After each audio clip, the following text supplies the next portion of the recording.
Fala aí, empreendedor, fala aí, empreendedora. Vai começar mais um episódio aqui agora, neste exato momento que a gente vai explicar a teoria na prática. Olha só, eu tô aqui com um carioca, minha vida é recheada de cariocas, dos sócios a todo mundo que senta nessa mesa. Esse cara veio de uma comunidade no Rio, trabalhou por mais de uma década no banco e juntou uma galera para montar uma empresa com mais de 980 colaboradores, 55 escritórios espalhados pelo Brasil. E o cara cuida de mais de 10 bilhões de reais em custódia aí dos seus clientes. A gente vai falar aqui de metaverso a buzzwords, mas mostrar o skin the buzz, né? O que esse cara tá mexendo e também o empreendedorismo sem romantismo. Naquela câmera ali, se apresenta pra galera em 144 caracteres. Quem é você, o que você faz e o que vai rolar? Primeiramente, obviamente, muito obrigado pelo convite, é um prazer. Meu nome é Bruno Hora, sou carioca, como bem falado aí. Vamos falar de startup, de investimento, de empreendedores raiz. É uma coisa que é uma pauta que eu abraço muito ali, de falar como é na prática, essas coisas, e eu espero que o pessoal goste. Muito bem. Que comunidade do Rio você veio, cara? Eu fui criado na casa da minha avó, é um lugar chamado Morro da Providência. Morro da Providência. E depois de lá, foi meus primeiros anos de vida, eu fui para um outro bairro, já não mais num dos morros do Rio de Janeiro, chamado Rio Comprido. Rio Comprido. E depois, onde eu passei o grosso da minha vida, foi na Tijuca. Você é tijucano. Sou tijucano. Muito bem. Cara, agora antes da gente entrar no mundo do banco, do dinheiro e da grana, do money, né? Você falou aí nos bastidores para mim que começou pela porta de trás do banco, lá do como posso ajudar. E você vem daquela época, por exemplo, quantos anos você tem? Eu tenho 37. 37, então você vai saber do que eu tô falando. Que o sonho de toda mãe era que a gente se tornasse médico, engenheiro ou trabalhasse no banco. Você foi lá realizar o sonho da sua mãe. A minha mãe é ex-bancária, e olha que história engraçada dela. Ela passou pelo Banco Nacional, pelo Unibanco, vários bancos que foram comprados. E aí ela não queria mais que eu fosse bancário, porque ela viu o quão difícil o quanto o banco demite, o quanto o banco, quando um banco é comprado pelo outro, passa um barco, as pessoas vão meio que sendo substituídas. Ela me forçou a fazer direito. Ah, é? Fiz direito por 3 semestres, porque ela queria muito que eu fosse funcionário público. E tanto que ela passou por tanta instabilidade no banco, que com 45 anos ela entrou na faculdade de Direito, e se formou lá para os seus 50 e passou no concurso público com 50 anos. Que legal! Com medo da instabilidade do mundo privado, etc. Imagina para ela, eu virei bancário, entrei no banco e 10 anos depois eu pedi demissão para abrir um negócio. Quando as coisas começaram a dar certo no banco, ela, assim, foi um capítulo engraçado aí. Como chama sua mãe? Rita, Dona Rita. Dona Rita, a gente tem que conversar com você também, porque, pô, fez uma facul dos 45 aos 50 e realizou o sonho, né? Hoje ela é funcionária pública, então. Hoje ela é aposentada. Aposentada? Aposentou esse ano, inclusive. Ah, é? Encerrou o ciclo. Que legal, que legal. E realizou o sonho dela, mas não realizou o do filho que ela tinha, se acabou indo parar no banco. Agora, cara, eu te falei isso porque, assim, trabalhar no banco... Muita gente tem histórias incríveis de ter começado como office boy, etc. Mas na pauleira de atender cliente, né? Você chegou a ser caixa também ali no dia a dia? Sim. Ali é doideira, hein, cara? Eu fui Posso Ajudar, um coletinho que ficava no caixa automático ali para impedir que as pessoas entrassem, para que elas fossem se autoatendessem ali na agência. Aí depois eu fui... Você já digitalizava as pessoas? Já.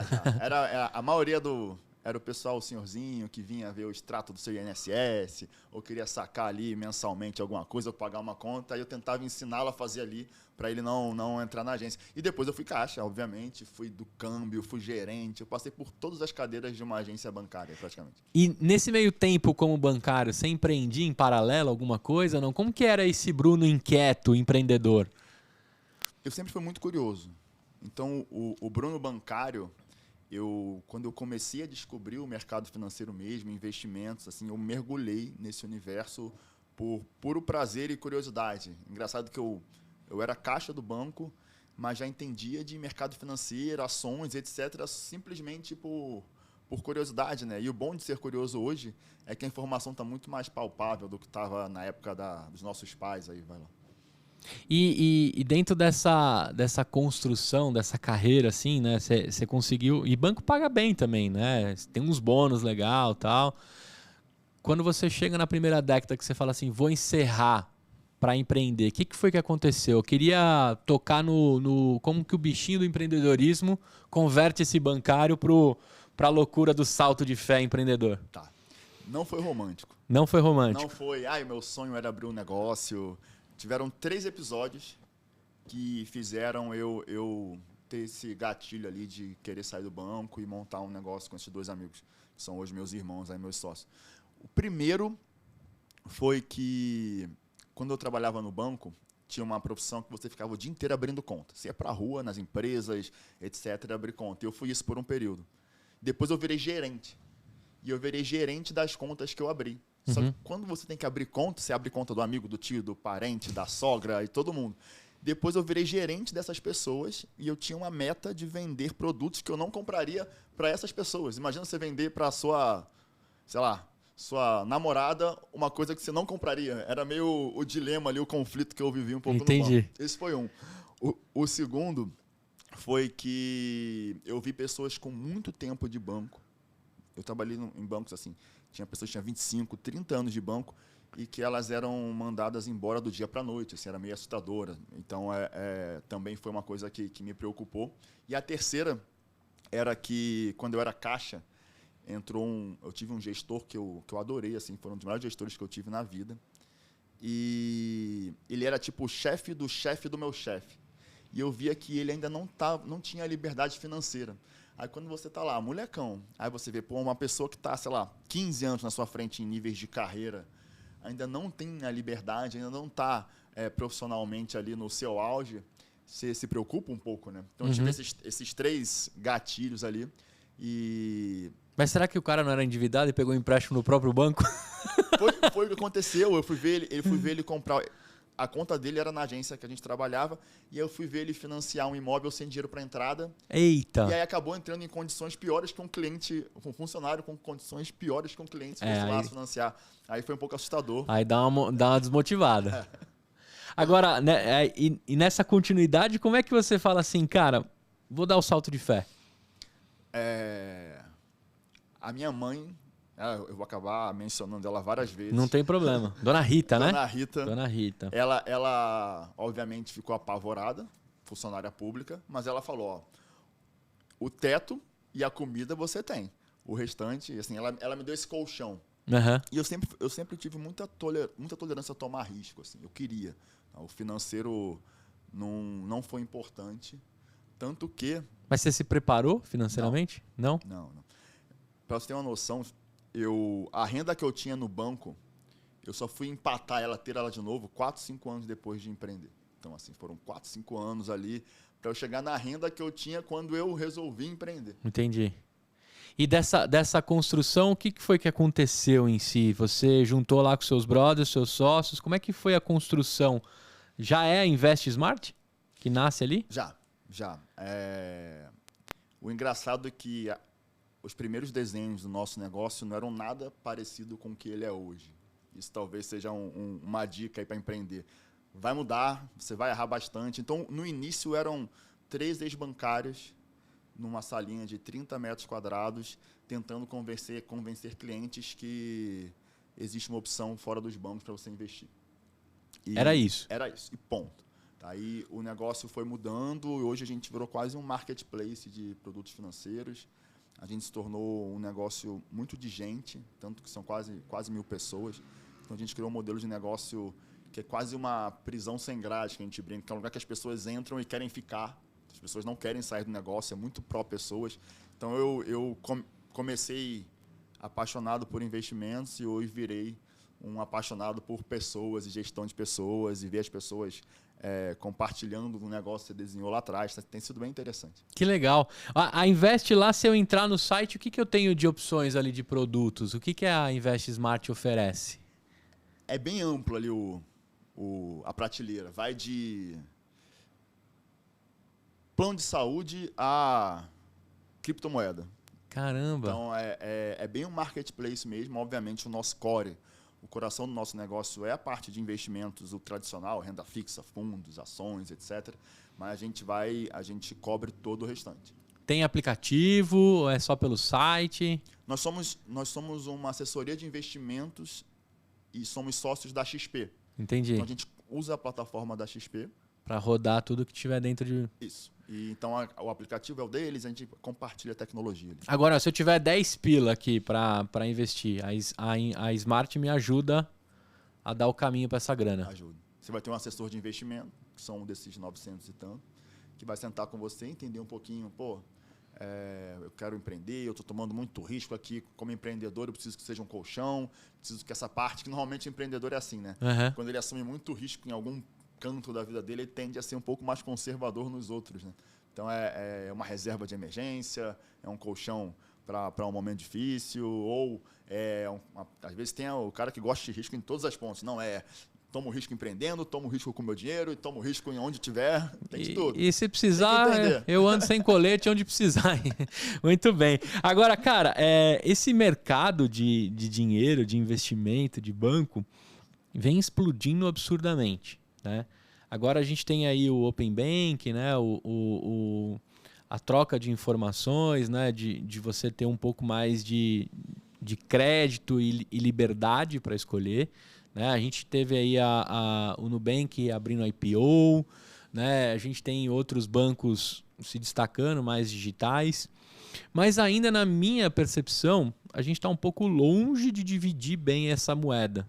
Né? Me parece ainda que grandes bancos dominam grande parte. Tem uma galera não bancarizada que talvez esses pequenos vão ajudar com isso, né? Mas eu queria que você me contasse um pouco do que é esse mercado, que tamanho, do que a gente está falando, que tamanho de Brasil e banco que existe.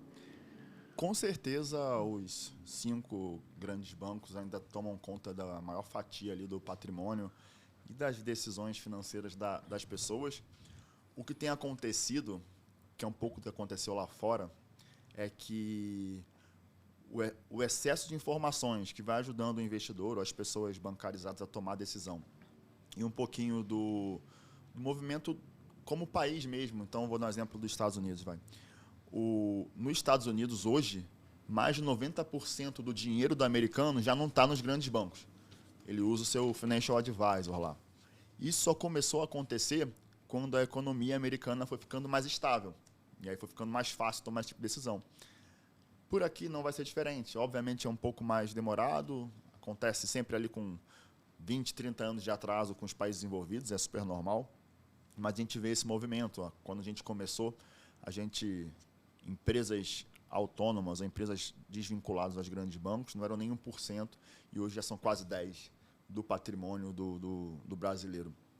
E tem um movimento interessante, que é a troca de geração, né?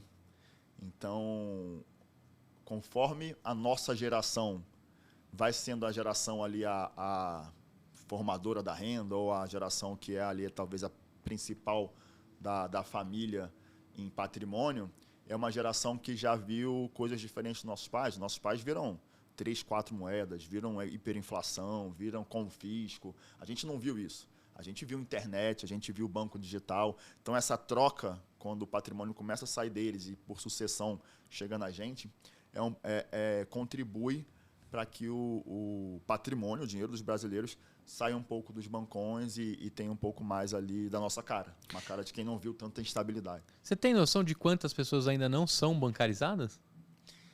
A pandemia mostrou um número assustador.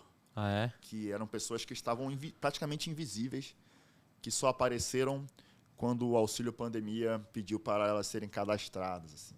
Então, apareceu gente que não existia para o universo financeiro. Tá? Entre 30% e 40% do Brasil não era bancarizado. É um número surreal. Assim.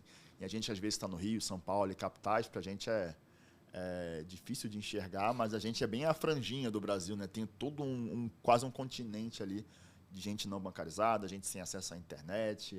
É bem bizarro assim, esse número. Mas isso a pandemia diminuiu bastante. Diminuiu por causa do auxílio. Né? Essas pessoas tiveram que ir atrás do auxílio, aí elas meio que se bancarizaram. Foi um pouco o que aconteceu. Para poder colocar a mão no dinheiro, de alguma forma tinha que ter resolvido isso. Né? Então a gente está falando aí de quase mais de 100 milhões de brasileiros, né? Entre 80 e 100 milhões de brasileiros sem acesso a bancos. E você falou desse lance do recorte da sucessão e dos próximos movimentadores aí da riqueza, da grana do Brasil. A gente já percebe que os bancos posicionam muito isso, né? Antigamente tinha conta universitária, que você não tinha muita dificuldade de abrir e tal, que na verdade eles vendiam uma possibilidade de te dar um créditozinho porque você ia começar a ter vida financeira.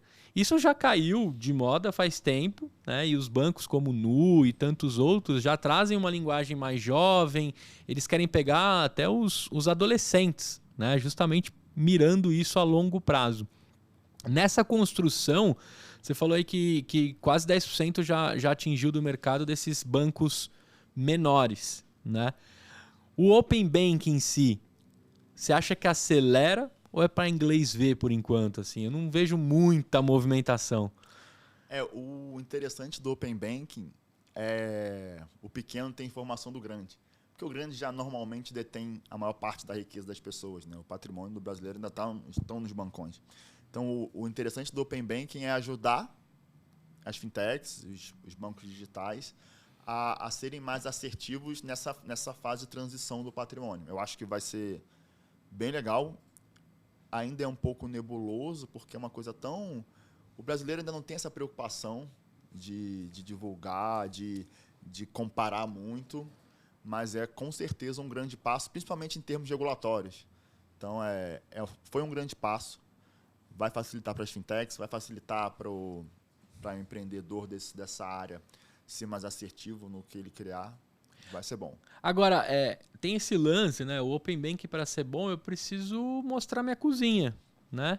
O brasileiro tem uma dificuldade de mostrar a cozinha, né? Porque, na verdade, como é que os bancos vão confiar se você não conta ali, né? Por exemplo, assim que saiu aquele lance de você habilitar para todos os bancos verem, eu já coloquei tudo. Cara, pode ver tudo, eu não tenho rabo preso, né? Eu preciso de crédito bom e quanto mais vocês disputarem o meu dinheiro, melhor, né? É que eu não tenho muito dinheiro, então ninguém me viu lá ainda, né? Mas sei. não, longe de... Eu sou empreendedor raiz também, né, cara? Eu tô vendendo o almoço para comprar a janta e vendendo a janta para comprar o almoço. Ou seja, eu estou no loop da venda de quentinha. Mas onde que eu quero chegar, né? Porque hoje é difícil, tem gente que tem medo de pedir o CPF na nota, de achar que vão ver tudo que eu estou gastando, que eu estou fazendo. Mas longe de poder cruzar isso, ou se o governo quiser acessar também, não tem muito o que fazer. Agora, quando os bancos podem mexer nisso, eu entendo que gera uma concorrência, principalmente quando você dá essa abertura para o pequeno. Mas o pequeno também não tem tanto recurso e não consegue oferecer taxas tão legais. Você acha que leva mais quanto tempo assim para a concorrência de fato aparecer? Para a gente não ter mais esses empréstimos de 6% ao mês ou taxa de cartão, por exemplo, né? O Nu, as taxas de cartão deles são mais altas até do que os bancões. A gente paga um pau lá para eles, fala um monte de coisa legal de experiência, mas na hora de oferecer alguns serviços não é tão legal as taxas. Quanto tempo você acha que leva ainda para incomodar, assim, para o negócio ficar bom, da gente pegar empréstimo com taxa boa? Vou ser bem honesto, assim. Não vai ser rápido. Tá. O Brasil ele é um formador natural de barreiras de entrada, né? Principalmente nesse mercado. Você vê, companhia aérea, não surge uma nova. Banco, não vai surgir outro bancão. Então, é uma concorrência complexa, difícil, contra uma indústria que é extremamente capitalizada, talvez a mais capitalizada do país. E na outra ponta, como um formador de barreira, existe burocracia, existe um excesso, talvez, de reguladores, Banco Central, tem muita regulação e tem muito imposto. Então, o que o Open Bank tentou fazer é qualificar os bons tomadores. Foi a primeira versão do Open Banking ali. Não, peraí, o Bruno ele é um bom pagador.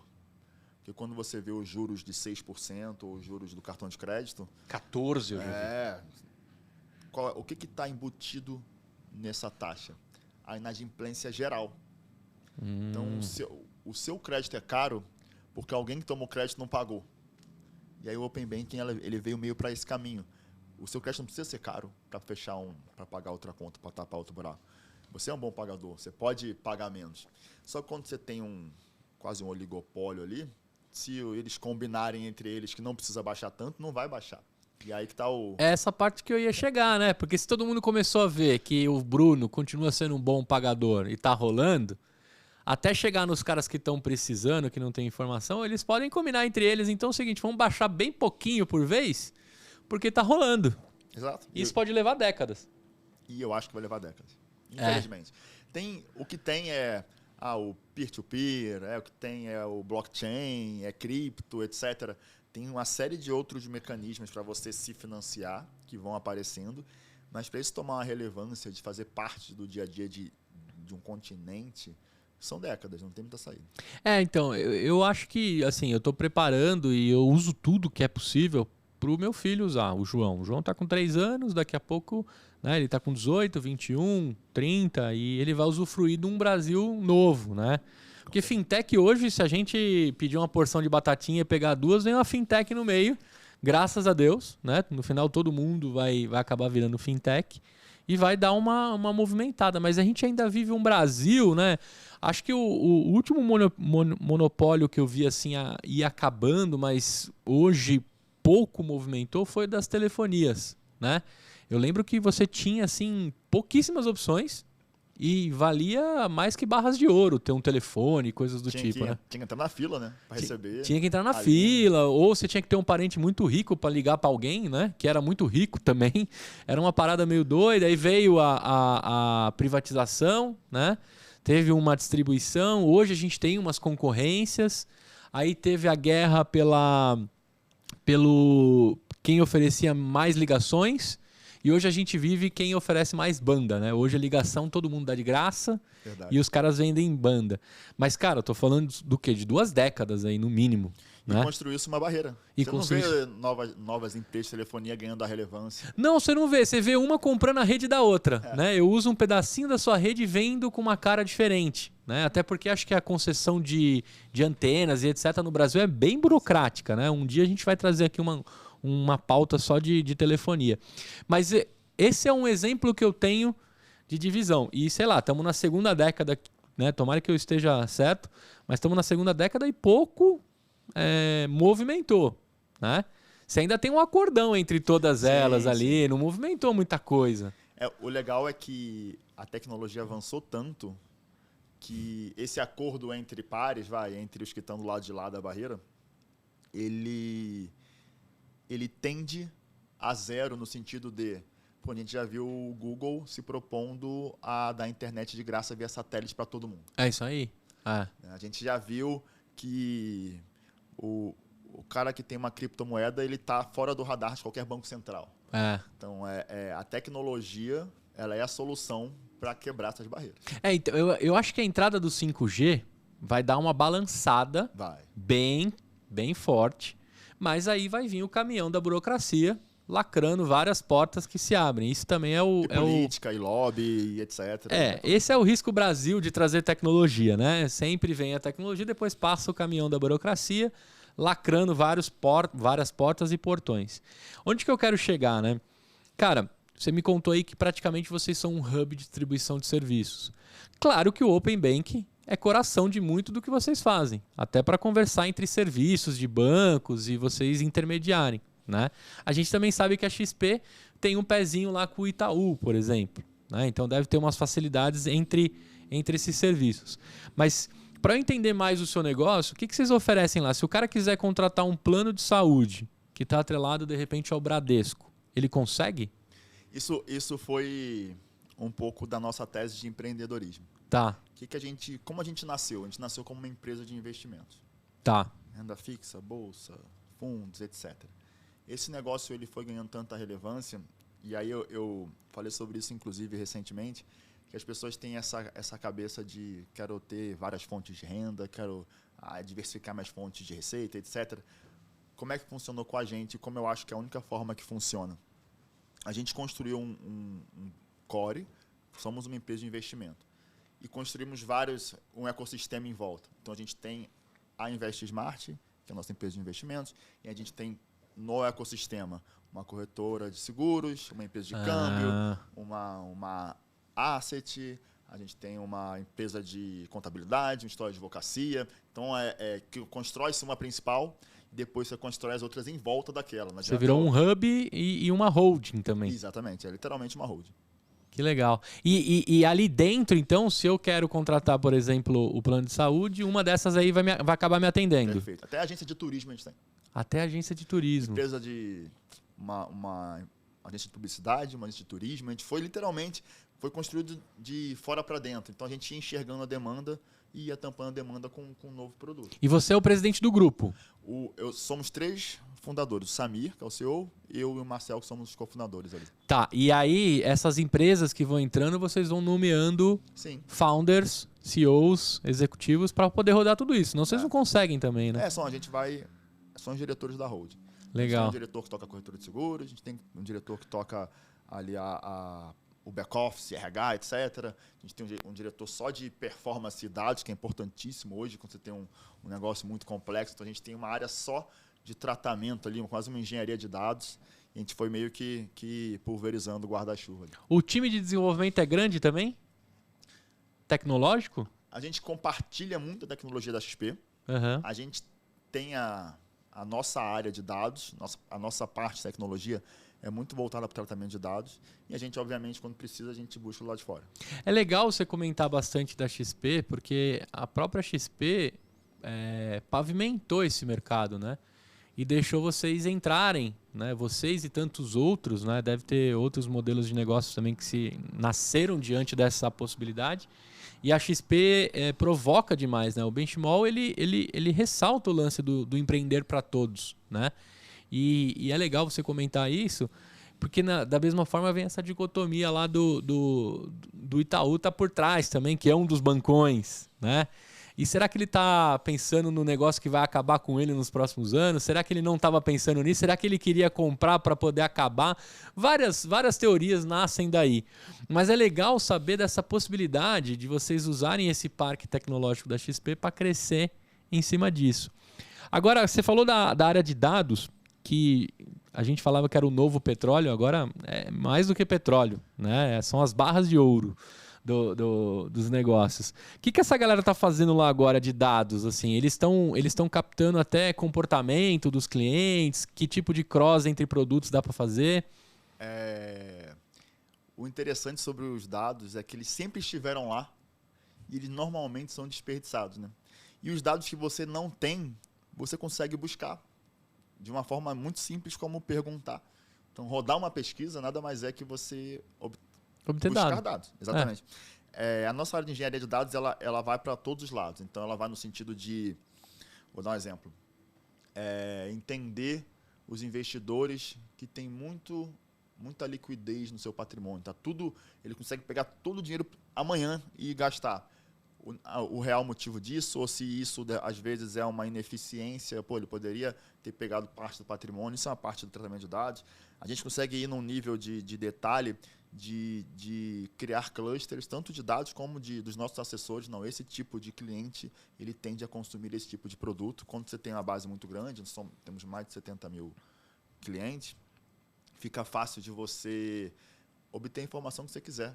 Eu preciso saber como o fulano que mora no lugar tal de X idade se comporta. Está lá, financeiramente. Então, eles sempre estiveram lá, a gente só parou de desperdiçá-los. Mas você consegue cruzar o seu com o resto? Porque o resto não é acessível, né? Não. Até por causa da... E é um negócio, né? A gente tem o Open Banking, mas tem a LGPD.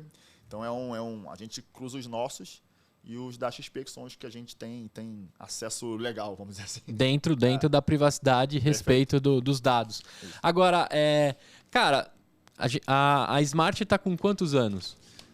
9. Fez 9 anos em janeiro. Mas não tem romantismo aí nesse caminho. Como foram os primeiros anos? Como foi a construção disso? Para chegar a 980 envolvidos, tem muito empreendedor aqui no meio também que são responsáveis pelas suas regiões, né? Eu estou entendendo que vocês oferecem a possibilidade do cara empreender também grudado em vocês. Mas como é que foi essa construção, cara, de vocês como sócios, né? Ali, eu sei que não foi fácil. Para empatar a sua grana levou 4 a 5 anos, né? E a gente teve aí vários booms com relação ao mercado que vocês atuam. Mas como é que foram esses 9 anos? O que tem sido construído e o que vocês superaram nesses últimos, quase essa década? Os primeiros anos, obviamente, foram complicadíssimos. Teve um episódio interessante que um dos fundadores, o Samir, se endividou muito. A gente tomou uma dívida muito maior do que a gente suportava para começar. Ele tomou e a gente tomou junto. E aí foi engraçado a forma que essa dívida foi tomada. Um parente do Samir ia comprar um apartamento, à vista. Ele convenceu a pessoa a financiar o apartamento para ele pegar o dinheiro da vista e a gente investir no negócio. Foi bem... Acho que nem raiz o nome disso. E aí deu certo, só que na hora que ia sair o financiamento deu errado, a pessoa precisou do dinheiro de volta. A gente teve que raspar banco. Ele teve no começo, depois todo mundo. Então foi um negócio meio doido, foi uma dificuldade. E eu brinco que nada melhor que uma corda no pescoço para fazer você trabalhar 3 vezes mais. A gente zerou uma dívida de R$200 mil em 6 meses, em horas trabalhadas, sem nenhuma mágica ou atalho. E talvez tenha sido nossa primeira dificuldade. A próxima, o que a gente apanhou e hoje virou nosso modelo de negócio, foi o que você falou. A gente entendeu bem cedo, talvez por isso que a gente tenha chegado ali nos players mais relevantes dessa indústria, a gente entendeu bem cedo que todo business, principalmente o nosso, é um business muito de pessoas. Então, no momento que a gente entendeu que o cliente tinha outras dores, que não eram só o investimento, e começou a construir esse ecossistema, foram quando as coisas começaram a andar. E numa outra ponta, onde andou muito mais, que contribuiu para essas quase 1.000 pessoas, foi quando a gente entendeu, da mesma forma que a gente entendeu a dor do cliente fora do tradicional, foi quando a gente entendeu a vontade das pessoas. Então, chegou uma etapa lá do nosso negócio que a gente perguntou para as pessoas, você está aqui, você virou um assessor de investimentos da Invest Smart, o que mais você quer fazer? E as respostas elas foram 3 também. Ou o cara queria ter o negócio dele, está certíssimo, né? Ou o cara queria ser sócio e assumir uma função no nosso negócio, ou o cara queria, depois que ele já tinha prosperado na profissão, queria tirar 6 férias por ano e ter uma assistente e viajar o mundo. Essas eram as 3 vontades das nossas pessoas. Eu acho que eu fico com o último. E a gente transformou isso no modelo de negócio. Então, da mesma forma que a gente escutou o cliente para construir a nossa prateleira, a gente escutou o colaborador para construir a nossa forma de empresa. Hoje, somos mais de 100 sócios. Dos 900, 100 são sócios mesmo, ganham dividendos, fazem parte da nossa holding, etc. Todo mundo que entra na Invest Smart, no primeiro dia ele ganha uma folhinha, meio PDF, que diz assim, se você daqui a 12 meses estiver assim, você vira sócio. Então a gente atendeu essa demanda. Da mesma forma, no verso da folhinha, se você quiser ter a sua Invest Smart, está aqui o que você tem que fazer. Então a gente tem hoje 55 escritórios, mas nossos mesmos é Rio e São Paulo. Os outros 53 foram esse modelo de entender que em algum momento da vida do nosso colaborador ele vai querer abrir o dele e a gente construir dentro de casa uma forma que ele consiga ter o dele. E ele empreende no seu CNPJ. Perfeito. E matematicamente para ele faz sentido. O cara, ele pode botar no papel, é melhor do que eu pegar minhas coisas e ir embora e abrir outro. Se eu abrir a Invest Smart em algum lugar que eu queira, eu vou ter 950 pessoas me ajudando, vai ter suporte de marketing, enfim, a gente conseguiu agregar tanto valor que faz mais sentido para ele empreender dentro de casa do que fora. E fez tanto sentido que pessoas de fora começaram a procurar a gente. Então, hoje, a gente é constantemente procurado por pessoas da nossa indústria que, eu queria ter o meu, eu sei que vocês aí têm um modelo que eu conseguiria ter o meu com vocês. Então, foi que a gente acertou a mão. E para acertar a mão, foi bem isso. Demorou 5 anos para eu ter a renda que eu tinha no banco, a gente deu de cara na porta. Contar a história agora, 9 anos depois, parece simples, mas isso demorou 5, 6 anos para ser construído. Então foram 5, 6 anos errando, testando, falhando, apanhando e por aí foi. Agora, cara, curiosidade aqui para quem está montando negócios que podem rodar da mesma forma que vocês construíram. Tem uma porrada de CNPJ dentro de uma holding. Como é que você faz isso para distribuir entre os sócios e criar a agência de viagens, a corretora? Como que é por trás o arcabouço aí de empresas? Todo CNPJ tem ali o seu responsável. o que acabou acontecendo no nosso caso é que a nossa empresa de investimentos ela ficou tão grande. Então, pensa, vou dar um exemplo aqui prático, vai. Vamos fazer um negócio eu e você. Eu tenho uma empresa que tem 54 lojas e 900 pessoas vendendo. Investimento. Se amanhã eu falar assim, vamos vender agora podcast? Aí eu falo assim, vamos fazer um negócio aqui, vamos plugar esse business no nosso ecossistema?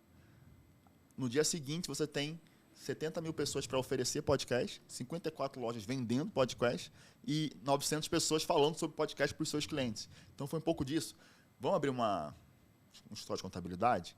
Na hora que a gente traz as pessoas para tocar essa área, elas se plugam no ecossistema que não tem como não gerar negócio. Então, ela se pluga e, de repente, a gente está oferecendo contabilidade para 70 pessoas, em 54 pontos, com 900 pessoas vendendo. Então, ficou tudo em volta do ecossistema. Que legal. E aí, tudo isso tem ali as suas empresas, as suas divisões e monta todo esse arcabouço. Agora, isso não é considerado franquia? Por que vocês não são franquia? A regulação não permite que a gente se adapte exatamente ao modelo de franchising ainda, tá? Esse ano vai mudar. Entendi. Então a gente não consegue seguir ali o by the book exatamente como um processo de franchising deveria ser. Mas o nosso benchmark não deixa de ser. Hoje eu busco aonde copiar, eu busco modelos de negócios em franquias. Eu estudo lá por que aquela franquia de depilação fez aquilo, por que aquela franquia de pet fez aquilo, para entender o que eu deveria estar fazendo no meu business. Eu entendo como é que é o organograma da franqueadora de uma hamburgueria, porque de lá não deixa de ser um pouco do que a gente faz, é um varejo escalável. Né? A franquia é você pegar algo de varejo e escalar. Então a gente foi para esse lado de escala e de varejo também um pouco na Invest Smart. Então, a gente aprende muito no franchising, mas a gente ainda não consegue, por regulação, ser uma franqueadora. Entendi. Agora você falou, o Samir é o CEO e você é o responsável pela operação? Eu sou o responsável pelo B2B. B2B. Que são esses 53 escritórios. Então, eu lido com 53 empreendedores, que são 53 pessoas que resolveram abrir uma Invest Smart, sei lá, em Roraima, em Minas, onde for. Vocês estão nos 27 estados já? Ainda não. Ainda não. Tá quase. Agora, eu queria que você me trouxesse, né? Qual é o terceiro sócio para a gente deixar registrado aqui? Marcel Navarro. O Marcel cuida do que lá? O Marcel cuida do B2C. B2C. Que é dos nossos escritórios principais de Rio e São Paulo. Legal. Agora, dentro desses 53 empreendedores que você lida, né? Tem histórias curiosas aí? Que tipo de empreendedor largou tudo para virar Invest ou que mexe com N coisas? Eu queria que você trouxesse umas curiosidades desse Brasil recortado por empreendedores, assim. É tão heterogêneo quanto um saquinho de Cláudio Damião. Essa galera. Muito bom. São as pessoas que eu sou mais próxima hoje no negócio, com certeza. E é bem interessante quando... Foi onde eu mais cresci profissionalmente de longe na minha vida, assim. Ter que ajudar 53 pessoas no início de um projeto de vida deles foi bem gratificante. E você vê de tudo. Você vê o ansioso, você vê o bairrista, você vê o medroso, você vê... Tem uma coisa que... Você vê aquele que tem aquele negócio mágico, não, eu vou abrir aqui a Investmart, que vai ser... Eu tenho um cara que eu estou conversando com ele há 3 anos, tem aquele cara que espera a bolada da vida, tem aquele cara que é mais sistemático, que é mais... Você vê de tudo. E acaba virando um hub de práticas ali. Então, eu fico ali, eu absorvi muito, aprendi muito com eles. Eu, com certeza, aprendi mais do que ensinei. Mas foi bem interessante. Tem um pouco do regional também, né? Tem uma coisa que é interessante que você vai vendo viajando, que realmente o Brasil é um continente. Então, por exemplo, vou dar um exemplo real. A gente tem uma mesa de renda variável, que são os caras da Bolsa, que ficam lá falando com o cliente, quer comprar isso, quer vender isso, e é no Rio. Bota um operador de bolsa, com sotaque arrastado de carioca, para falar com o mineiro. Mineiro não vai. Mineiro é desconfiado, mineiro só faz negócio com o mineiro. Então eu vou vendo, vai acontecendo um monte de coisinha assim. É bem legal ver o tamanho do Brasil assim e ver o quão não tem certo e errado. São 53 pessoas completamente diferentes, com anseios completamente diferentes, com projetos de vida diferentes, sim, e cada um acertando do seu jeito. Agora, se eu receber uma bolada aí do FGTS, ou uma herança, ou de repente quero diversificar o meu business, eu consigo virar um desses... Eu posso ser o 54? O que eu preciso ter para ser o 54? Existe um processo. A gente tem uma área de expansão que fica full time fazendo isso.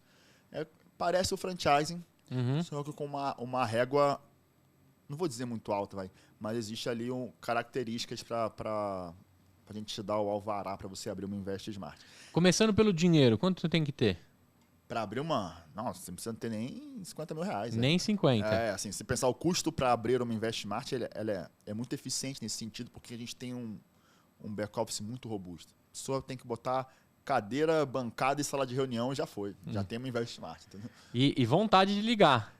Vontade de ligar, e capacidade de gerir pessoas, capacidade de atrair profissionais para trabalhar ali com ele. Tem muito disso. Então, network é relevantíssimo no nosso negócio. A partir de 50 pila eu já consigo tornar um...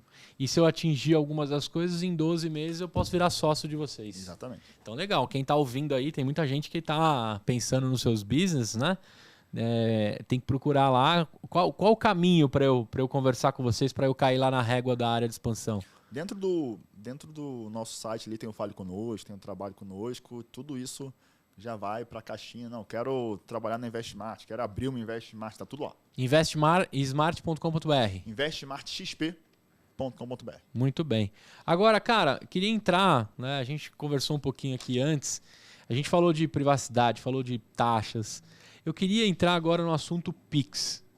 O Pix mudou alguma coisa ou só facilitou para o B2C? Assim? O que o Pix representou no negócio de vocês? Assim, uma curiosidade aqui. O Pix mudou o banking. Como o nosso core é investimentos, ele não impactou tanto. Mas de gente como está inserido ali no mundo financeiro, a gente viu como o Pix democratizou a movimentação de dinheiro. Cara, é impressionante, né? Como ficou fácil fazer negócio, né, com o Pix. E aí, de novo, pra gente que está aqui em São Paulo, às vezes não parece uma mudança tão relevante, mas foi. Cara, é impressionante. Vou te falar, a funcionária lá de casa, por exemplo, ela não tinha Pix. Aí eu falava, Nil, abre o Pix, fica tão facinho eu te pagar. Em 2 cliques eu te pago, né? Meus pais mesmo, né? Porque é um saco, agência, conta... preenche, mudei o banco e etc. O Pix deu uma facilitada. Eu achei que ele tinha tido alguma relevância para você, mas foi mais no B2C, né? A facilidade foi mais no dia a dia, no dia a dia da galera. Agora eu queria entrar, por exemplo, num assunto que é inovação, né? Esse mercado ele vem em constante revolução. E ele tem as suas inovações, né? A gente sabe que o Open Bank vai abrir várias portas, vão fechar algumas janelas, mas eu sei que você é um cara ávido por inovação. Você tem fuçado algumas coisas aí. E eu queria cair no capítulo metaverso. Já consigo fazer negócio com você pelo metaverso, cara? Que história é essa? Consigo. Depois a gente vai fazer uma reunião, você do computador e eu de dentro do metaverso ali no meu avatar. Eu sou bem... Dizem que é por causa que eu sou de aquário, eu estou à frente do tempo. Entendi. Foi o que me disseram. Não sei, não entendo nada disso. Não é porque você é da hora. Pra vocês saberem, o nome dele é Bruno da Hora. Bruno da Hora. No Instagram eu não coloco o da não, mas o nome certinho no RG é da hora. É da hora. Tô sim, tá? Já há algum tempo ali no metaverso, mais para entender como isso pode impactar os outros negócios, para saber o que está acontecendo. Obviamente, como qualquer processo inovador, esbarra em muito ceticismo de todos, inclusive meu mesmo, mas a gente não pode negar a relevância que isso vai ter e a relevância das pessoas e dos players da indústria aí que estão lá. Mas você acha que vai chegar no nível de você, de repente, pelo metaverso, estar lá no Japão e negociar papel com um japonês lá? Já dá. Já dá? Já dá. Já dá, sem muita dificuldade. O que eu vejo, na verdade, é um pouco de integração. Como é que eu definiria o metaverso? Tá? Contando ali, talvez, a cronologia da internet. Quando a gente começou a poder mandar mensagem instantânea, e-mail, parecia bruxaria. Nossos pais viram isso assim, as pessoas não acreditavam, né? Depois a internet foi ficando mais visual, fotos, planos de fundo, etc. E as conexões foram melhorando, e aí foi tendo vídeo, e tudo é vídeo, e streaming, etc. E o metaverso, pelos entusiastas, é o próximo passo, que é pegar tudo isso que já existe, pegar outras coisas que já existem, mas já eram experiências muito mais individuais, que é a realidade virtual, a realidade aumentada, colocar tudo no mesmo bolo e colocar o offline junto. Então, o metaverso parece o próximo passo da internet nesse sentido, de integrar tudo. Eu, quando estou lá com meu óculos, eu consigo digitar no meu notebook, que está na minha mesa, assistir Netflix, fazer um zoom e mesmo o celular só do óculos, sem nada na minha mão ou nada em cima da mesa, enfim. Sem bugar também. Sem bugar. e tudo isso lá, sei lá, nevando lá na minha casa do metaverso. E ao mesmo tempo você consegue, nessas versões mais populares do metaverso, Sandbox, Decentraland, você consegue entrar numa loja da Adidas, assistir um show do Snoop Dogg, depois jogar com a mesma moeda, na mesma plataforma. Então é um pouco de colocar tudo num lugar só. Eu não acredito nisso, que as pessoas não vão sair de casa, que todo mundo vai ficar enclausurado, etc. Existe essa teoria, né, que não, meu Deus, para onde vai o mundo. Isso aí tá para Hollywood ainda. Eu acho, né? Ninguém sabe direito o tamanho que vai ficar, a relevância que vai tomar, mas não dá para negar que tá ficando grande. E aí não tem como a gente não tá lá, de alguma forma. O que pode estar acontecendo é o Neo do Matrix, né? Aparecer a qualquer momento ali na parada, né? O que eu ia te falar, você que tá mais por dentro, eu não tive ainda a oportunidade de mexer e fuçar. Até depois que eu entrei no mundo do podcast, eu me dei uma desligada assim do Gustavo Curioso Inovador, né? Então eu aproveito dos meus amigos que passaram por lá. Já tem uma cripto própria lá do metaverso? Tem. É? Cada universo tem sua cripto, os mais populares. E o que não te impede de simplesmente usar o cartão de crédito e comprar em dólar também.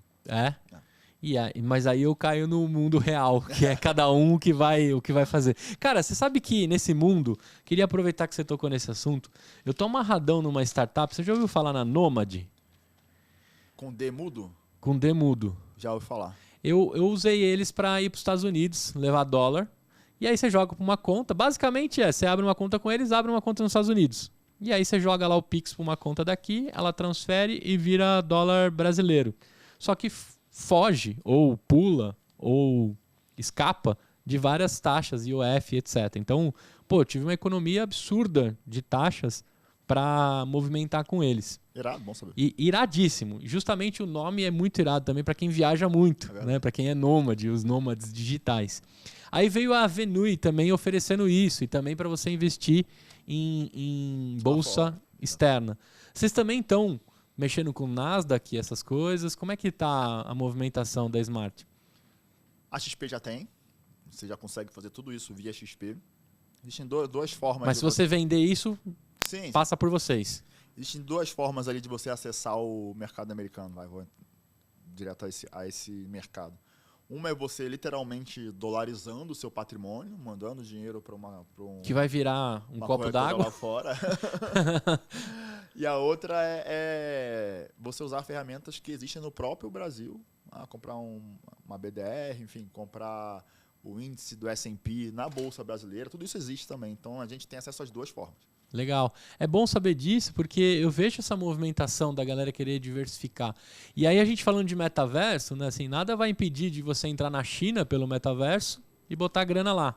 Nada vai impedir de você entrar nos Estados Unidos e botar grana lá. Israel, né? Eu peguei alguns polos aí de inovação e transformação, mas que financeiramente você poderia deixar dinheiro. Perfeito. Né? O metaverso tem esse negócio meio rebelde contra os bancos centrais, um pouco do cripto, do open source e tal. Então, eles costumam ter sua própria moeda, que depois você pode converter para a moeda que você quiser. Entre criptos ou, assim, que eu comprei, a Mana é o nome da moeda de um dos metaversos. E eu quero transformar agora a minha Mana em Yen. Então, mas aí você fica voltado a uma cotação. Quem faz o valuation dessa moeda? Como é que eles fazem o tesouro da parada? Oferta e demanda. Oferta e demanda. Ponto. Tem muita gente querendo comprar a moeda. E que é um pouco de como funciona na nossa... Então, peraí que agora o negócio ficou sério. Porque se você tá lá, né? Por enquanto, eu fico imaginando o metaverso no feno, assim, né? Tem os entusiastas, você tá ali no momento que é a barreira de entrada ali e você conseguiu romper o portal, você tá lá dentro. Você tá me dizendo o seguinte, se eu entrar lá contigo e começar a guardar umas... como chama a moeda que você falou? Mana. Essa que eu falei é mana. Se eu começar a guardar umas mana... Pode ser que se o negócio vinga, eu fico milionário. Assim como um dia o Bitcoin ficou. Sim, é oferta e demanda. A diferença é que é uma oferta e demanda que é uma oferta escassa, são só as pessoas que estão ali, ou só as pessoas que já gostam desse universo, com o mundo inteiro para comprar. Diferente, sei lá, a demanda por real é do brasileiro. Ou é do gringo que quer investir aqui. É uma demanda que é um pouco o que aconteceu com o Bitcoin. É todo mundo, tem desde o bancão americano comprando Bitcoin até o chinês de 15 anos comprando Bitcoin. Então é muita demanda. É o que fez o preço subir. E é o que acontece com as moedas normais também. O real valoriza, o dólar valoriza, porque em algum momento teve oferta e demanda. Agora, cara, isso é muito sério. Você tem quantas manas lá guardadas? Tem pouquinho. É? Tem pouquinho. Pô, mas bota um dinheiro mas lá, já tem uma NFT que eu comprei, mais baratinho. Eu ganhei, na verdade. E agora eu tô dando NFT de aniversário. Se eu estou fazendo aniversário, eu dou uma NFT para ela. Não dou mais presente físico. Entendi. Onde que eu quero chegar, né? Porque se você tá lá, tem um objetivo. Você curioso e para Smart... Daqui a pouco nada impede de você negociar a moeda que está lá dentro. Sim. Você já pode fazer isso? Ou... Dá para fazer. Assim, hoje... Se eu chegar assim, ó, eu pego um dos 53... Onde é que está a pegadinha? Existem mais de 20 mil criptomoedas. Entendi. Então, não é tão simples. Para você acertar uma, você pode ter que errar várias. E eu não sou desses fanáticos por cripto, que compra, que troca, nada disso. Eu sou curioso. Entendi como funciona, entendi como você compra e vende. Comprei um pouquinho para usar lá no universo, mas não sou aquele cara que fica, não, essa moeda nova vai dar certo, essa aqui tá lançando, etc. Aprendi a enxergar que, obviamente, tem mais brasileiro com cripto que na bolsa. Então, assim, você tem que aprender que você está nesse negócio.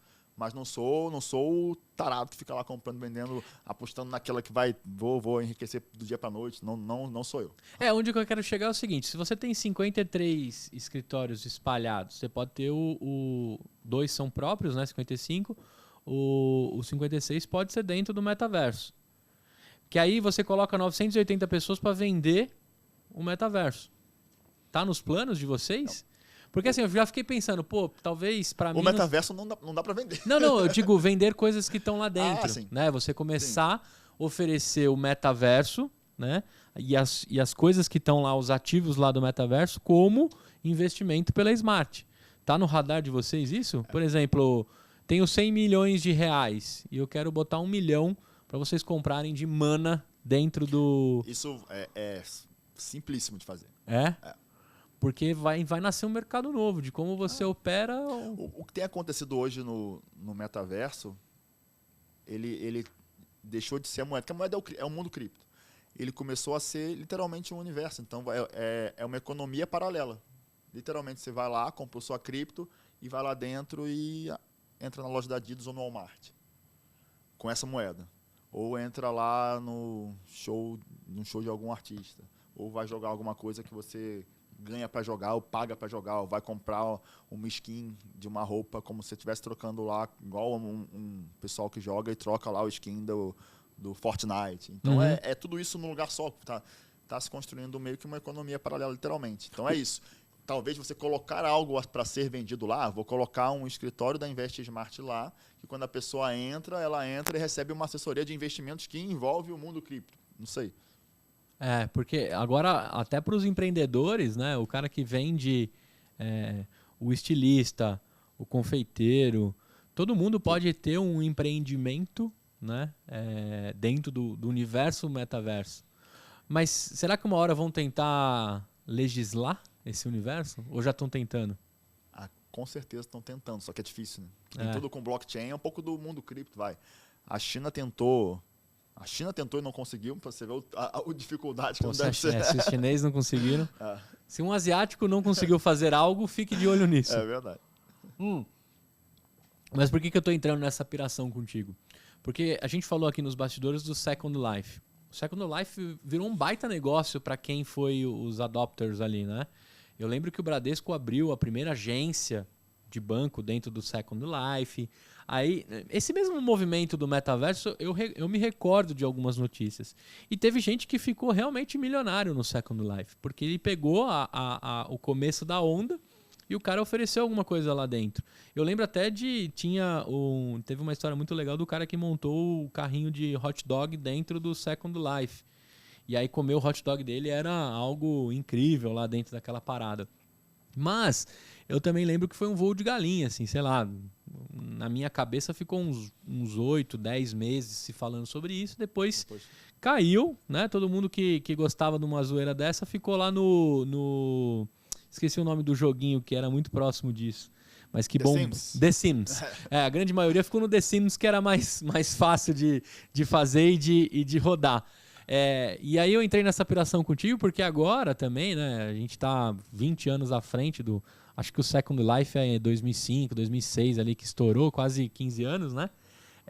Hoje uma realidade muito diferente.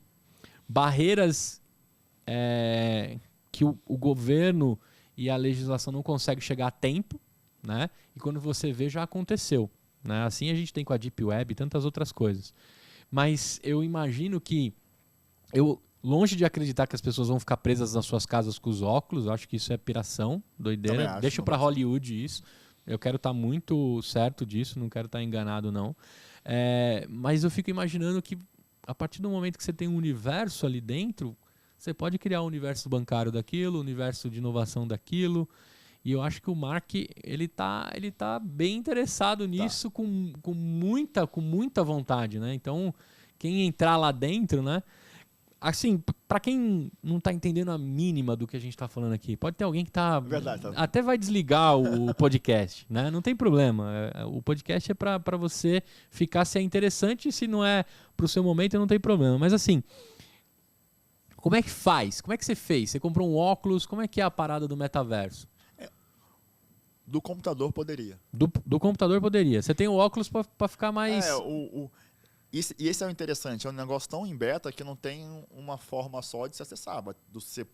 O metaverso ele é um conceito. Não é 4, 5 coisas, ou um produto, ou um site. Ele é simplesmente um conceito de um universo ali paralelo, que pode ser um universo que você consegue acessar do celular, ou do computador, ou do óculos, ou dos três, que é um pouco do que o Zuckerberg está apostando. Mas você usou sua conta do Facebook para logar?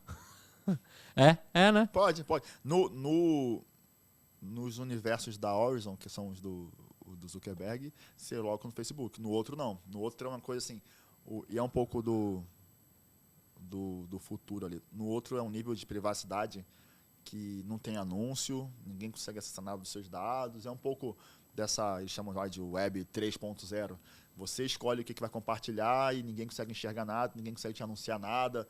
É um pouco vai para um outro lado ali, um pouco. É bem blockchain ali. Que legal. E tudo isso, né? Lógico, você como um dos sócios que está lá, os outros também estão lá, vocês estão... Não, eu que sou o curioso mesmo. Você que é o curioso da coisa. Eles são curiosos também de outras coisas. Que legal. É até bom você ter tocado nisso, porque mesmo com a chegada do metaverso, eu não tinha tocado nesse assunto ainda com ninguém, e eu mesmo não mexi lá dentro. Mas agora, falando de smart, falando de possibilidades, falando de metaverso, cara, explode um mundo de empreendedorismo lá dentro também, né? Imagina que você pode botar uma lojinha lá e do nada vai ter americano, chinês, israelense, gente do mundo todo entrando nela. Como é que você faria isso abrindo uma loja aqui, né? Ou simplesmente abrir uma loja online mesmo. Se abrir uma loja online, a tendência é que o acesso seja dos interessados ali locais, pelo menos local que fale a mesma língua. Não? O metaverso, assim como a cripto, é um negócio que está todo mundo lá. Não tem mais barreira geográfica, não tem barreira econômica, não tem barreira nem tributária, porque a moeda está lá deles, etc. Eu tô te perguntando isso porque vamos imaginar o seguinte, né? Hoje eu posso estabelecer uma loja lá e o terreno, por exemplo, e a compra do espaço está dentro da moeda deles. se o negócio também da oferta e demanda começar, a gente vai criar grandes, né, o Vale do Silício. Quanto custa estar dentro do Vale do Metaverso? Né? Quanto vai ser o terreno lá para eu estabelecer a minha lojinha, né? Tem todas essas doideiras, né? Não, é engraçado que tem esse hype, né? De comprar terreno, etc. Milionários, mas tem vários universos que não tem nada disso, que é tudo de graça. O universo que eu uso, eu tenho um escritório lá que eu não paguei R$1. Tem meu avatar que eu não gastei R$1. Recebo gente lá do computador, o cara consegue entrar como se estivesse entrando no Zoom e ver eu dentro do metaverso e também não precisa gastar nada.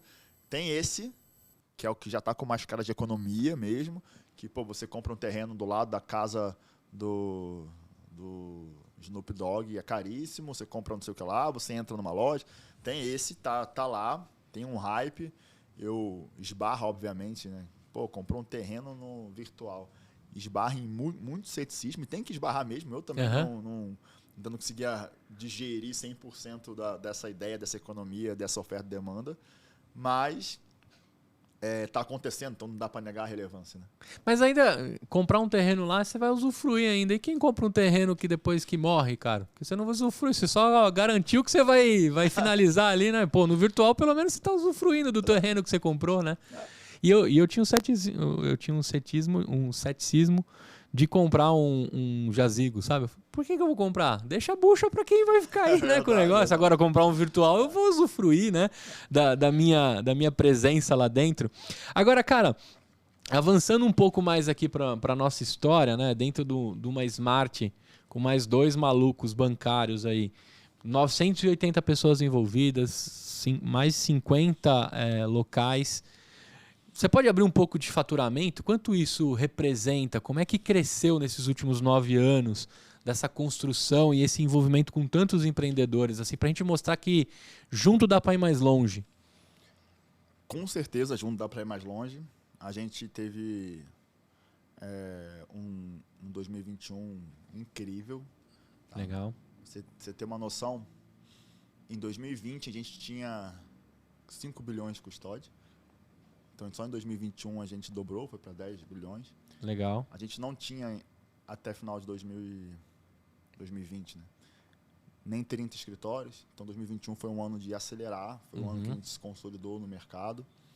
Em questões de faturamento também. Hoje, a gente faturou mais de 70 milhões ano passado. Legal. Então, foi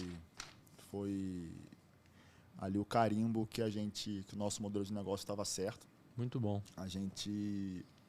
Os empreendedores, tanto os que estão na matriz lá no Rio São Paulo, quanto os que abriram uma loja, questões ali da renda média do nosso time, tudo aumentou. Então, que legal. Foi um ano ali de consolidação da marca. Recebemos em 2019, um pouco antes aí dessa nossa rampada 2021, a gente recebeu um convite para ser sócio da XP. A gente foi lá na Nasdaq com eles, bateu o sino, eu, Samir e Marcel. Que legal. E aí agora a gente vê um movimento gigante acontecendo inverso. Então, da XP e FON, está sendo muito procurado de pessoas, de empresas querendo se tornar nossa sócia. Então, a gente está nessa fase ali, pós-jampagem, está sendo assim, que difícil de visualizar lá em 2013, 2014, quando estava começando, entendendo ali. Quando era tudo mato, né? Vendendo igualzinho, empreendedor raiz. Aí vende almoço para comprar janta, e vende a janta para poder almoçar, e por aí vai. E aí por aí vai. Agora eu queria saber de você, assim, um limão que você fala assim, porra, cara, nesses 9 anos, assim, teve uma coisa que aconteceu que eu só aprendi e não deu para sair do outro lado, assim. O que você poderia trazer pra gente? Tem um monte, sim. Uma coisa que eu aprendi, e essa aí talvez seja que sócio ruim é pior que concorrente. Sócio ruim, pior que concorrente. A gente teve muita sorte, e aí só posso culpar a sorte e excesso de trabalho por ter tido sócios incríveis. A gente construiu uma empresa que o clima assim, é inacreditável de bom. A gente tinha muito pró-pessoas. As pessoas são mais importantes que o lucro, as pessoas são mais importantes que o faturamento. O nosso business ele é muito pró-pessoas nesse sentido. Mas quando você tem uma empresa de quase 1.000 pessoas, não adianta. Assim, você vai errar em algumas escolhas. E a maioria dos limões que eu tive que a gente teve lá como negócio, que virou aprendizado, eles estão para esse lado de, em algum momento, ter errado na escolha de uma outra pessoa. Graças a Deus, a gente acertou muito mais que errou, mas os erros são bem dolorosos ali. Muito bem. Agora, cara, para eu me tornar um pouco mais da hora, me deixa algumas dicas aí de podcast, livros. Tem um livro que eu fiz meu TEDx quase todo baseado nele, chamado Os Originais. Os Originais. Como Inconformistas Mudaram o Mundo. É Adam Grant, tem em português. Esse é o meu livro, que eu com certeza o livro que eu mais gostei de ler. E você escuta podcast? Eu escuto, eu leio muito. Tá? Eu gosto dos livros que eu li recentemente também, A Regra Não Ter Regras, do cara do Netflix. Legal. Né? Mas esses originais, com certeza, ali sempre que me pedem para recomendar, eu recomendo ele. Agora, você falou que você fez um TEDx. Como é que foi a experiência, cara? Em novembro, no Rio. Fiz um TEDx falando sobre criatividade. É mesmo? E aí eu falava sobre... E aí eu falei muito desse fim, desse romantismo. Peguei exemplos, por exemplo, vou dar um exemplo, que é, assim, batata do empreendedor, né? A gente tem a falsa impressão que gênios são meio que mutantes, né? Uhum. Caraca, o cara é X-Men, né? Tem algo... O que ele tem no DNA que eu não tenho? O que esse cara fez que eu não consigo fazer? A gente tem essa distância dos nossos ídolos até. E quando você pega para ver na prática, a gente vê que nada genial foi criado sem uma enorme quantidade de tentativas e erros, assim, num nível absurdo. Eles foram simplesmente muito mais resilientes que a gente. Então, vou dar um exemplo prático. Thomas Edison. Uhum. Ele inventou a lâmpada. Mas ninguém fala que ele registrou 1.093 patentes. E nas épocas que ele estava registrando mais patentes, foram quando saíram as invenções mais geniais. Ou seja, quando ele estava tentando mais, foi quando saíram as suas obras mais incríveis. E não quer dizer que as outras que nasceram em volta foram tão boas. Na mesma leva de patentes que nasceu a lâmpada, Thomas Edison inventou uma boneca que era tão feia que ele conseguia não só assustar as crianças, assustava os pais das crianças. Mas qual é a tese? Nos momentos que ele estava tentando mais, foi quando saíram as obras mais geniais dele. Aí pega outros lá. Quem não tem impressão aqui que Pablo Picasso pegava um quadro e 40 minutos depois nascia uma obra-prima? Aí quando você pega para destrinchar a vida dele, ele teve mais de 20 mil criações, até tapete ele fez, para ter 2 centenas de obras-primas. E quando você pega a obra-prima, aí eu estudei Guernica precisou de 79 rascunhos para sair a sua versão final. Aí o que você pensa? O Picasso foi lá, fez o primeiro rascunho, ficou horroroso, fez o quinto, ruim, lá para o 50º estava melhorando, e o rascunho e a obra final nada mais foi que o 79 com algum ajuste. E aí nesse estudo que eu fiz, que eu li sobre, a obra final de Guernica tinha fragmentos dos primeiros rascunhos e do meio, etc. Então, precisou de um excesso de repetição para ter algo Era genial. Um release atrás de release. Exato. E aí o empreendedor vai querendo acertar de primeira e se frustra e vai embora. Assim, não é tão simples. E uma série de outras narrativas heróicas que a gente fica abraçando. Você não vai dizer que você nunca escutou essa. Bill Gates não tem faculdade. Então eu não vou fazer faculdade também. Quantos argumentos ali não foram embasados nisso? E aí quando você quando você larga a foto e vai ver o filme, você vê que Bill Gates trancou Harvard quando a empresa de software que ele tinha consumia tanto do tempo dele que ele não conseguia mais conciliar. Só que ele esperou, olha isso, tem um e-mail dele para Harvard falando assim, eu tô só trancando, tá? Qualquer coisa eu volto. Então tem um pouco disso. Sim. O Wozniak lançou o Apple One enquanto trabalhava na HP. Então ele não era um destemido, vou rasgar a CLT e vou abrir meu negócio. Não, o cara ficou... O Apple One foi criado, lançado e vendido, enquanto o cara que criou ainda era funcionário da HP. E um ano depois que ele saiu para realmente virar sócio do Steve Jobs, etc. Então, o meu TEDx foi muito falando sobre como hoje as redes sociais elas te enchem sua timeline de grandes feitos, de conquistas heróicas, e a gente gasta muita energia vendo fotos e fotos, e acaba ignorando os filmes. Pô, vai ver o Bruno, 10 bilhões, caraca, 1.000 pessoas. Mas bota aqui. Do nada ele ficou assim. Então, assim, eu tento tirar um pouco desse romantismo ali, porque gera ansiedade.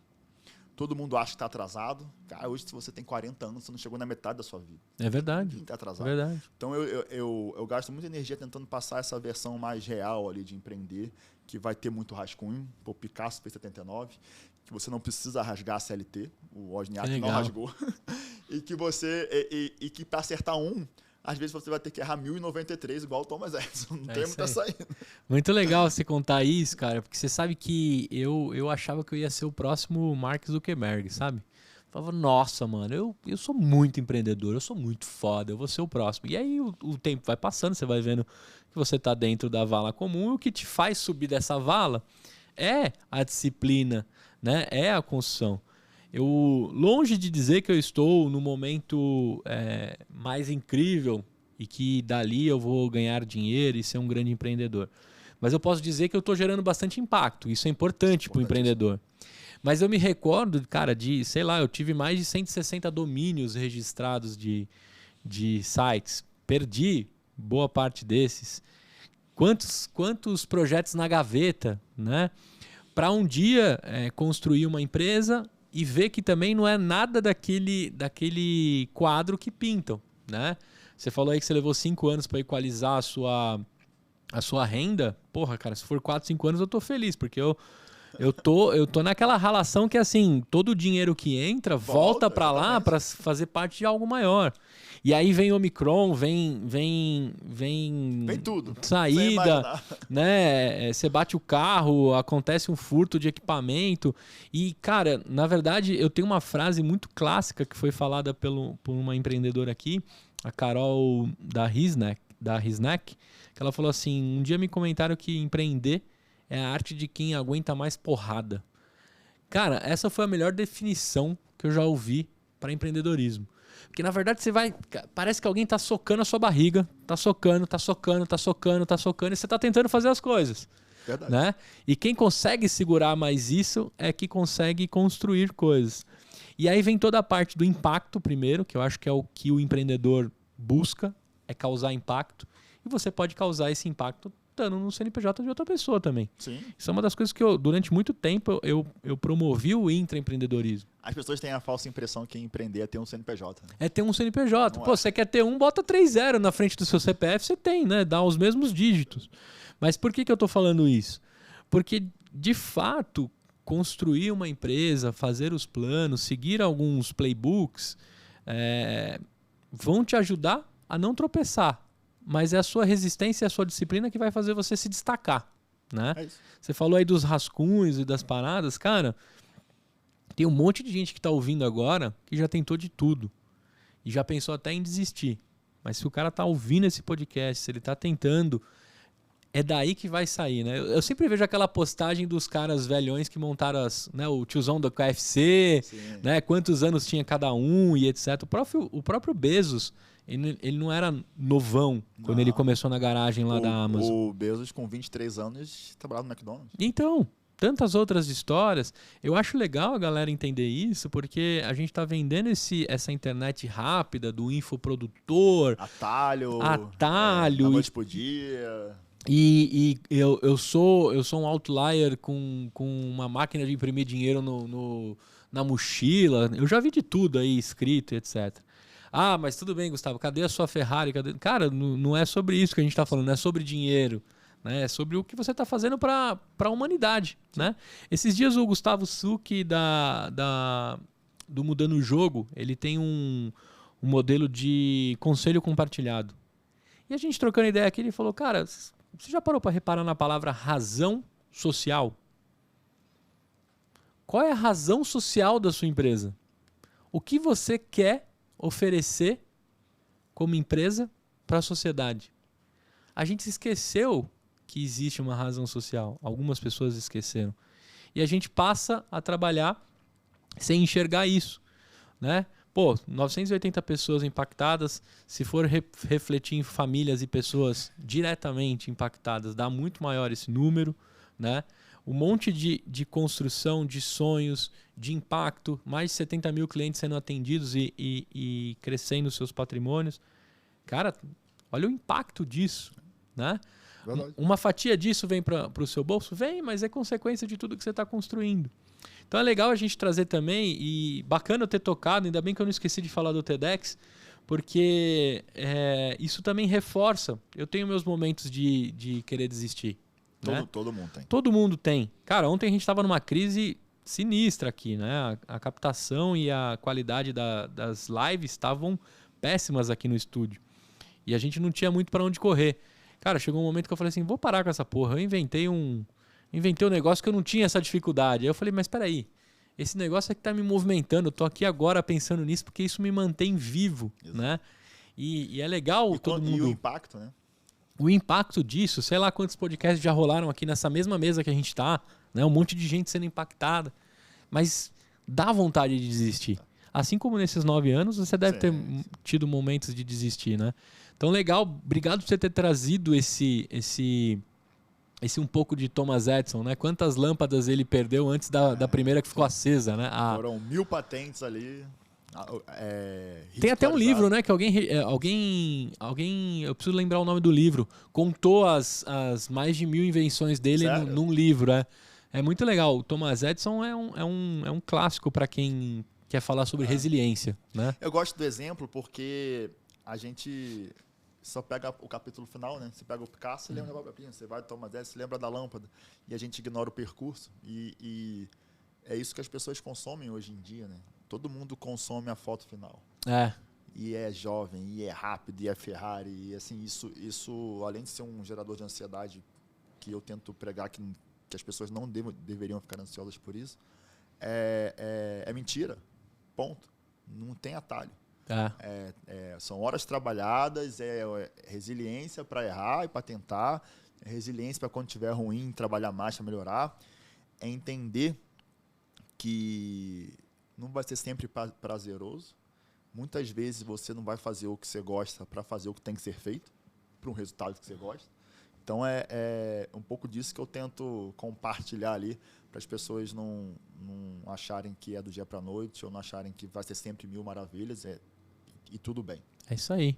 Cara, ótima lição. Como é que a galera te encontra para trocar uma ideia, Brunão? Instagram?